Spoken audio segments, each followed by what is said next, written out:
السلام علیکم دا ډیوا لرننګ اکیډمي ده. راځئ نن را سره د کائنات په باره کې اهم او حیرانکون معلومات ترلاسه کړئ. کائنات څه شی دی؟ آیا د کائنات څه حد شته؟ د الله تعالی ذات څومره لوی دی؟ د الله اکبر حقیقي معنی څه ده؟ په نور کې څومره ځمکې ځایږي؟ په مریخ کې څو سپوږمۍ دي؟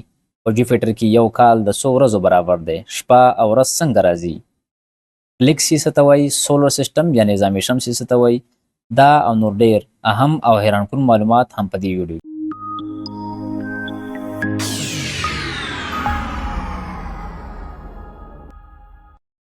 کائنات د الله تعالی یو عجیب او غریب تخلیق دی. هر هغه شی کم څه چې موږ ته په نظر راځي او کم څه چې موږ ته په نظر نه راځي دا ټول د کائنات حصہ ده. د کله نه چې الله تعالی انسان پیدا کړی نو د الله تعالی دغه عجیب او غریب تخلیق ته حیران دی او کوشش کوي چې د کائنات په باره کې وپیژني او نوي معلومات ترلاسه کړي. الله پاک په خپل کلام کې فرمایي الذي خلق السبع سماوات طباق ما ترى في خلق الرحمن من تفاوت فرجع البصر هل ترى من فطور ثم رجع البصر كرتين ينقلب اليك البصر خاسئا وهو حسير. چې کله انسان په کائنات کې غور او فکر کوي نو د الله اکبر حقیقي معنی د هغوی مخې ته راځي او د الله تعالی د لویوالي په فکر او سوچ کې ډوبیږي او د دې ارضي دنیا نه مخ اړوي. د ماهر فلکیات مطابق په کل کائنات کې د سل اربنس یوه ګلیکسي دي. ګلیکسي د ستورو غونچک ته وایي. لکه څنګه چې د انګور په ونه کې د انګورو غونچکونه وي همدغه شان په کائنات کې د ستورو غونچکونو ته ګلیکسي وایي. زموږ ځمکه یعنی ارض چې په کوم ګلیکسي کې وجود لري هغه ګلیکسي ته ملکي وی وایي. صرف د دغه یو ګلیکسي په مقابله کې ځمکه دومره وړه ده لکه په یو لوی سمندر کې د اوبو یو څاڅکی یا په یو لوی ملک کې یو وړوکی کاڼی. د ستورو په دغه غونچک کې یعنی په ملکي وی کې یو ستوری دی چې ورته نور وایي. د دغه ستوري نه چاپیر اته سیارې تاویږي. دغه نظام ته نظام شمسي یا سولر سیسټم وایي. ستوري او سیاره کې څه فرق دی؟ ستوری هغه آسماني جسم ته وایي چې د اور نه جوړ یو خپله رڼا پیدا کوي. لکه د مثال په طور باندې نور یو ستوری دی. او سیاره هغه آسماني جسم ته وایي کوم چې د خاورو ګټو او ګیس نه جوړ وي او خپله رڼا نه پیدا کوي.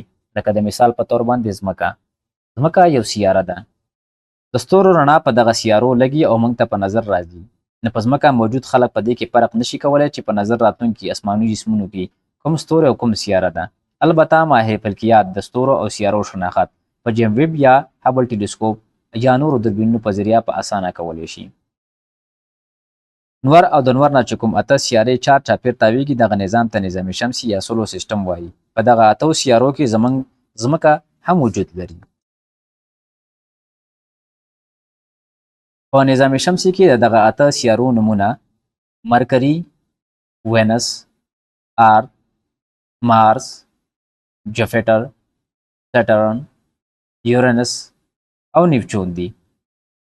مرکري د نور نه په اته اتیا ورځو کې یو چکر مکمل کوي او د خپل ځان یعنی د خپل محور نه په یو کم شپېته ورځو کې یو ځل تاویږي.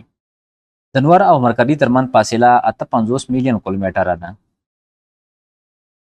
وینس یو بله سیاره ده چې د نور نه چاپیر تاویږي او په 225 ورځو کې یو چکر مکمل کوي. یعنی په وینس کې یو کال د 225 ورځو برابر دی او د خپل محور نه په 243 ورځو کې یو ځل تاویږي. یعنی په وینس کې ورځ د کال نه غټه وي.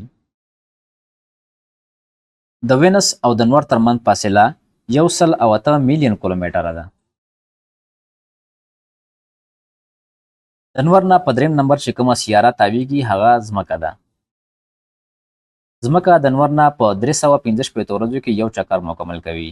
یعنی په ځمکه یو کال د 315 ورځو برابر وي او د خپل محور یعنی د خپل ځان نه په 40 غنټو کې یو ځل تاویږي. یعنی په ځمکه یو ورځ د 40 غنټو برابر وي. د ځمکې او د نور ترمنځ فاصله 150 میلیون کیلومتره ده. د ځمکې نه چاپیر یو بل جسم تاویږي چې موږ ورته سپوږمۍ وایو. مارس یو بله سیاره ده چې د نور نه په 688 ورځو کې یو چکر مکمل کوي. یعنی کو انسان مارس ته وخیږي نو هلته به یو کال د 688 ورځو برابر وي. په مارس کې یو ورځ د 40 غنټو برابر ده لکه څنګه چې په ځمکه ورځ د 40 غنټو برابر وي. خو د تعجب خبره دا ده که موږ مارس ته وخیږو نو هلته به موږ ته 2 سپوږمۍ په نظر راځي ځکه چې د مارس نه 2 آسماني جسمونه تاویږي. د انور نه په 5م نمبر چې کومه سیاره تاویږي هغه ته جوپیټر وایي. په جوپیټر کې یو کال د ځمکې د 1100 کالو برابر وي او یا د 4330 ورځو برابر دی. په جوپیټر کې یو ورځ د 10 غنټو برابر وي. که موږ جوپیټر ته وخیږو نو هلته به موږ ته 92 سپوږمۍ په نظر راځي. د انور او د جوپیټر ترمنځ فاصله 208 میلیون کیلومتره ده. د جوپیټر نه پس بله سیاره چې ورته سیټرن وایي په 1.10 کاله کې د انور نه یو ځل تاویږي. یعنې په سیټرن کې یو کال د ځمکې د 1.10 کالو برابر دی او یو ورځ د 10 غنټو او 40 منټو برابره ده. په سیټرن کې 140 سپوږمۍ په نظر راځي. د سیټرن او د انور ترمنځ فاصله 1.4 بیلیون کیلومتره ده. 9 نمبر چې د انور نه کومه سیاره تاویږي هغه سیارې ته یورانس وایي چې په 4 کالو کې د انور نه یو چکر لګوي. په یورانس کې ورځ د 18 غنټو برابره ده او په یورانس کې 28 سپوږمۍ موږ ته په نظر راځي. د یورانس او د انور ترمنځ فاصله 1.8 بیلیون کیلومتره ده. نیپچون د انور نه په 115 کاله کې یو چکر لګوي. یعنی په نیپچون کې یو کال د ځمکې 115 کالو برابر دی. په نیپچون کې ورځ د 18 غنټو برابره ده او په نیپچون کې 14 سپوږمۍ په نظر باندې راځي. په کال 2012 کې د امریکایي خلایي ایجنسي ناسا په دې خبره اتفاق کړی چې لږ بګ 4.5 بیلیون کاله پس به د انډرومیډا ګلیکسي ستوري د ملکي ویا ستورو سره وجنګیږي چې له کبله به یې زموږ ځمکه هم نیست و نابود شي. انډرومیډا ګلیکسي د ملکي ویا ګلیکسي په شانتې ګلیکسي دی، یعنې د ستورو یو غونچک دی کوم چې د ملکي ویا سره نږدې دی. د ناسا د وینا مطابق انډرومیډا ګلیکسي ملکي ویا ته په 4 لک کیلومتر په غنټه رفتار سره رانږدې کیږي. انډرومیډا ګلیکسي د ملکي ویا نه څومره لرې دی؟ د ستورو ترمنځ فاصله دومره زیاته وي چې په کیلومترو کې نه ناپیږي. نو دغه فاصلې ناپ کول دپاره ماهر فلکیات د لایټ یار یا د نوري کال پیمانه استعمالوي. لایټ یار څومره فاصله وي؟ د انور رڼا چې په یو کال کې څومره فاصله وهي دغه فاصلې ته یو لایټ یار یا نوري کال وایي. د انور رڼا څومره رفتار سره روانه وي؟ د انور رڼا په یو سکند کې 3 لک کیلومتره فاصله وهي. که چېرته یو انسان په دغه سپیډ باندې روان شي او د ځمکې نه چاپیر چکر لګوي نو په یو سکند کې به د ځمکې نه 9.5 پیرې تاو شي. د ملکي ویا او انډرومیډا فاصله څومره لایټ یره ده؟ د ماهر فلکیات مطابق د ملکي ویا او انډرومیډا ګلیکسي ترمنځ فاصله 2.5 میلیون لایټ یره ده او انډرومیډا ګلیکسي زموږ ملکي ویا ته په 4 لک کیلومتر په غنټه رفتار سره رانږدې کیږي. نو لږ بګ 4.5 بیلیون کاله پس به دغه انډرومیډا ګلیکسي د ملکي ویا ګلیکسي سره وجنګیږي او دنیوي نظام به ختم شي. والله اعلم.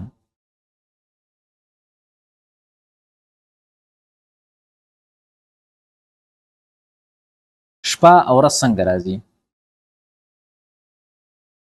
الله پاک په خپل کلام کې فرمایي تولج اللیل فی النهار و تولج النهار فی اللیل.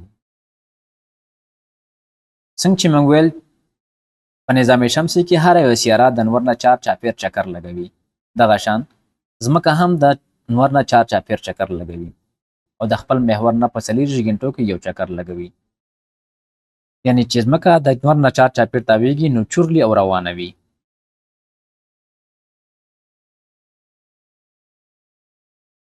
چې کله ځمکه چورلي یعنی تاویږي نو چې کوم طرف انور ته مخامخ شي په هغه طرف ورځ وي او په کوم طرف چې انور نه لګي په هغه طرف شپه وي.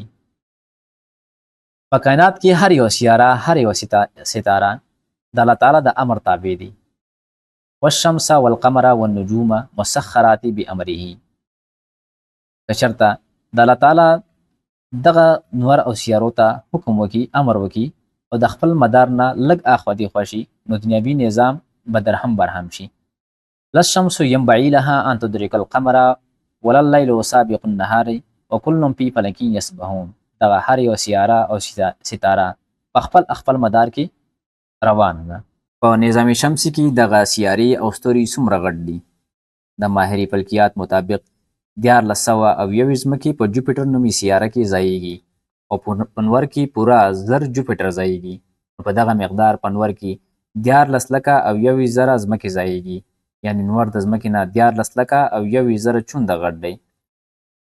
په ملکي وی کې د نور نه نور غټ غټ ستوري هم وجود لري، لکه د مثال په طور وی وایز کینس میجریس د نور نه 1420 چونده غټ نور دی. یاده دې وي تر نن ورځې پورې چې په کائنات کوم تحقیق شوی دا د کل کائنات 1% حصه ده. باقي کائنات د ساینس د نظر نه لرې دی او معلوم نه دی. د نورو معلوماتي او تعلیمي درسونو لپاره زموږ چینل ډیوا لرنینګ اکیډمي سبسکرایب کړئ. Thank you very much.